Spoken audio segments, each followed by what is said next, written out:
અંબાજી મંદિરમાં ધજા ચડાવવાનો અને ધજા પૂજાનો સંપૂર્ણ વહીવટ હવે મંદિર ટ્રસ્ટ સંભાળશે.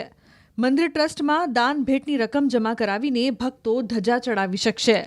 માઈ ભક્તોને ટેમ્પલ ઇન્સ્પેક્ટરની ઓફિસથી ધજા મળી રહેશે. ટ્રસ્ટ દ્વારા નિમાયેલા બ્રાહ્મણો દ્વારા પૂજા પણ કરાશે. સવારે 7 વાગ્યાથી લઈને સાંજે માતાજીના શૃંગાર માટે મંદિર બંધ થાય ત્યાં સુધી ભક્તો ધજા ચડાવવાનો લાભ લઈ શકશે. ટ્રસ્ટ દ્વારા 5 મીટરની ધજાના 2100 રૂપિયા, 7 મીટરની ધજાના 2500, 9 મીટરની ધજાના 3100 અને 11 મીટરની ધજાના 5100 રૂપિયા નક્કી કરાયા. ઉપરાંત ભક્તો ધજા લઈને આવશે તેઓને પણ હાલની વ્યવસ્થા પ્રમાણે ધજા ચડાવવાનો લાભ મળતો જ રહેશે. પરંતુ મંદિર ટ્રસ્ટ દ્વારા ભક્તોને વધુ સુવિધા મળે માટે ખાસ વ્યવસ્થા કરાઈ છે. ધજા પૂજાના વિડીયો અને ફોટોગ્રાફ પણ ભક્તોને આપવામાં આવશે. આ મંદિરના ટ્રસ્ટ તરફથી આજે 1/8/2024ના રોજથી મંદિરની ધજા પૂજન અને શિખર પૂજન ધજારોહણનો એક ફિક્સ કાર્યક્રમ કર્યો છે, જેની અંદર 5 મીટર ધજાના 2100 રૂપિયા, 7 મીટર ધજાના 2500 રૂપિયા, એ પ્રમાણે અલગ અલગ ધજાના પ્રાઇઝ ફિક્સ કરી અને મંદિર તરફથી ધજા આપવામાં આવે છે.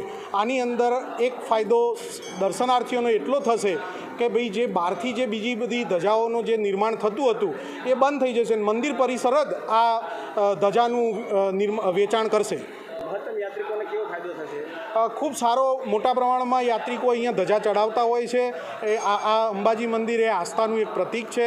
અહીંયા આગળ લોકો માન્યતા માનતા હોય છે, એ ધજાના સ્વરૂપે પોતાની માન્યતા પૂરી કરતા હોય છે. મંદિર દ્વારા ધ્વજા પૂજા અને ધ્વજારોહણની વ્યવસ્થા કરવામાં આવી છે. એમાં મંદિર દ્વારા જ ધજાઓની પૂજા થાય, મંદિરના શાસ્ત્રી કે પૂજારી દ્વારા એની પૂજા અર્ચના થાય, એની સરસ રીતે એનું સામૈયું થાય ઢોલ નગારા સાથે, એ પણ મંદિર ટ્રસ્ટ કરશે. ત્યારબાદ એને 5-7 ફોટોગ્રાફ એને આપી એને પોતાની સંભાળું લઈ જઈ શકશે. એમ જે માઈ ભક્ત જેને માનતા ઈચ્છા બાધા હોય એને સંતોષ થાય કે મારી ધજા પૂજા સરસ રીતે થઈ, એ પ્રકારે મંદિરે તમામ ધજા પૂજાની તમામ વ્યવસ્થા મંદિર ટ્રસ્ટ દ્વારા કરવાનું નક્કી કર્યું છે. અને આજથી અમે એ કામ ચાલુ કર્યું છે. એ સેવાનો લાભ યાત્રિકો માટે ચાલુ કર્યો છે. એની નિયત દાન ભેટ નક્કી કરવામાં આવેલી છે અમારા વ્યવસ્થાપક કમિટી દ્વારા. એ પ્રમાણે કરવાનું છે. સાથે સાથે અત્યારે જે બહારથી દુકાનમાંથી સીધી ધજા લઈને બ્રાહ્મણો ભૂદેવો આવે છે, એ વ્યવસ્થા પણ પેરેલલ ચાલુ જ રહેશે. એ આપણે સીધી રીતે બંધ નથી કરતા, પણ એ ચાલુ જ રહેશે. પણ મંદિર ટ્રસ્ટ દ્વારા આવી વિશેષ સુવિધા આપણે શરૂ કરી છે. અને આપના માધ્યમથી પણ હું ભાઈ ભક્તોને મારું કરું છું કે આ નવી વ્યવસ્થાનો લાભ લે. એના માટે આપણે ટેલિફોન નંબર્સ પણ આપેલા છે. એટલે એડવાન્સમાં પણ એ ધજાનું નોંધણી કરાવી શકશે કે મેં આ તારીખે આ સમયે ધજા નોંધણી કરવા માટે આવીશું.